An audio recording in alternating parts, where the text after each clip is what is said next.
this video, I'm going to do a more in-depth review at the internal workings of this UPR catch can to better explain why I feel like they have the best design and are the best catch can on the market. Before we get too far, I want to make sure that I let y'all know that I'm not being paid to say any of this. This is my own personal opinion and beliefs on this, and you can watch the video and take from it what you want and decide whether or not you feel the same way I do about it. I'm not being paid by UPR. They haven't given me anything. Matter of fact, this is the same catch can that was on my 16 Scat Pack. I just took the factory ends from my Mustang and shoved them up into the line to make it work. So, and they want $60 for the lines and the fittings, which I plan on giving them because it comes with a check valve and all that goes on the line that goes into the valve cover here. So let's go ahead and get started. First, I'm going to talk about these inlet and exit lines on this catch can. This particular, well, all the models, let's see if I can get it good. All right, so you can see how wet and nasty it is inside of here. And I mean, it doesn't look as bad on camera, but you can actually see oil inside of it when I'm looking at it right now. So you can tell that it's getting a lot of oil into this line. All right, now we'll move on to the exit line that goes back off into the intake. It looks like I'm getting a little glimpse there of some stuff. I think I had it hooked up backwards one time, but anyway, it's for the most part it's dry.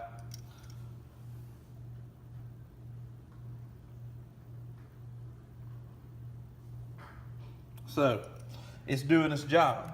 It's doing what the catch can is designed to do. I've had several other catch can models that it just didn't do its job. So I would look in the line, and the exit line would look just as bad as the inlet line into the catch can. Have just as much oil pooled up in it.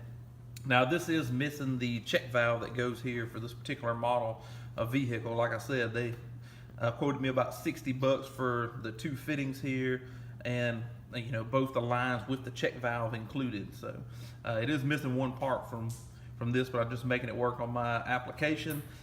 All right, so we pop the top on this and we get to the inner workings of this bad boy and what's really going on here. Notice how long the stem is and how far down in the can it actually puts it.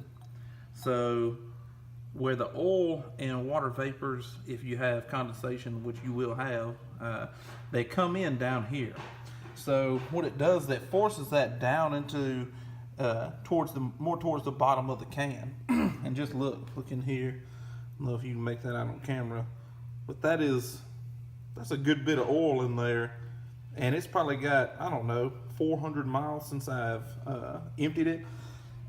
And that's really consistent to what I see with these cans on other vehicles as well. You know, they collect a lot of oil, and I've also seen it collect water vapor. I've seen it looking watery in there, especially during the winter months when you get a lot of condensation from heating it up and running through heat cycles on it, heating it up and letting it cool down quickly and heating it back up, and you get a lot of humidity in the air. It'll also, you know, look kind of milky at times when you pop the top on it and go to empty it out. So I can't stand letting it run more than probably 500-600 miles before I want to open it up and look at it.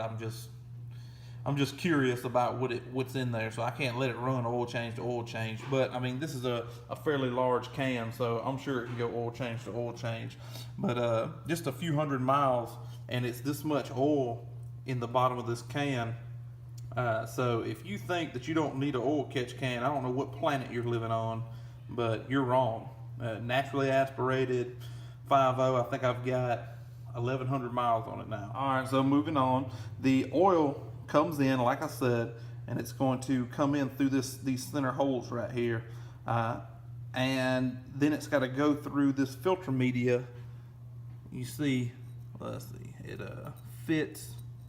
You know, it's got a little room around the edge, but it fits down in there kind of close. So then, I don't know if you can see it, but right here, there's an oval opening there, and that's going to be the exit side. So when the oil comes through, it comes in this side, and you see it's blocked, it goes to the center, and it forces through these holes right here and drops it into the bottom of this can. And like I said, let's see if I can get a better shot of this. There we go. It puts it down fairly far into the can. That way, you know, it's not going to come right back up. So I've seen other cans on the market that I've had and used before I found UPR that it'll come through here and it doesn't put it down in the can. So when it comes to the back out the exit side on the other side here, it's going to go right back out. You know, so a lot of the oil vapor goes right back out into the intake of the car. So the can will catch, you know, the other cans will catch oil and you will see oil in the can, but a lot of oil is getting past it as well. And you can look at the lines, the exit lines. If you look at your exit lines and you've got just as much oil as what you've got in the inlet line that comes off the valve cover, well then that's a problem, and your can's not catching all the oil. I bought a 16 and I put a competitor's brand on the car at the dealership with about 50 miles on the car, and I drove it till I had about 500, and I wound up getting a ported intake and throttle body for the car. And when I put it on there, the factory intake was full of oil. It looked like pools of oil in some spots, and I know that it's had a catch can on it since about 50 miles was on the car. Put it on right after I bought it, and the can was catching oil, but when I looked at the exit hose of that can, it had a lot of oil in the exit hose, so I know a lot was getting by as well.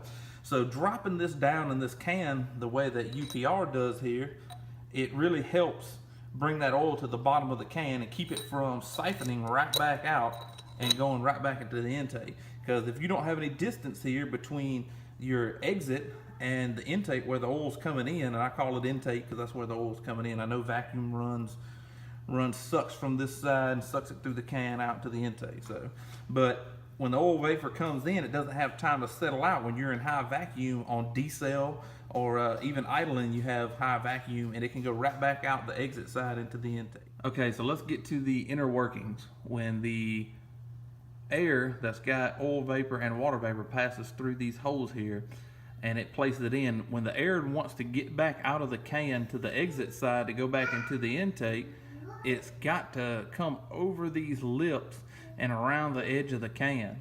So the heavier oil and water vapors is going to tend to fall to the bottom. It's just not going to carry it up over this lip and all the way up all this distance into this exit port here. Now that's the main reason this can is so successful, in my opinion, is the pure design of the can.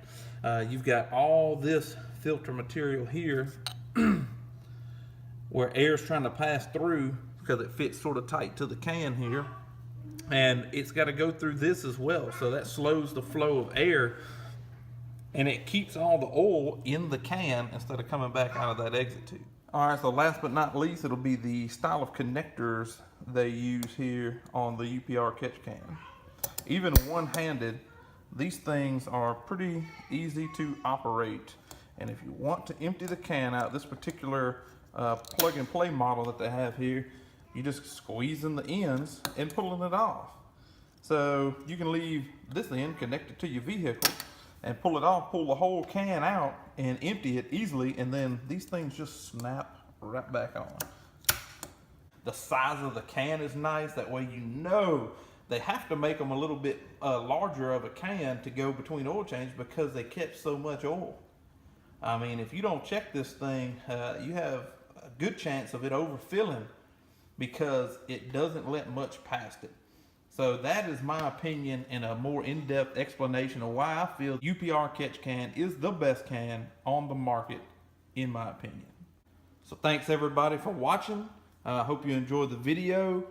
More videos to come. Remember to subscribe for more. Hit that bell next to the subscribe button or you're not going to get notified. And I really appreciate everybody that watches my videos and likes them and shares them and comments. It helps out immensely. As long as I have people watching, I'm going to keep on making videos.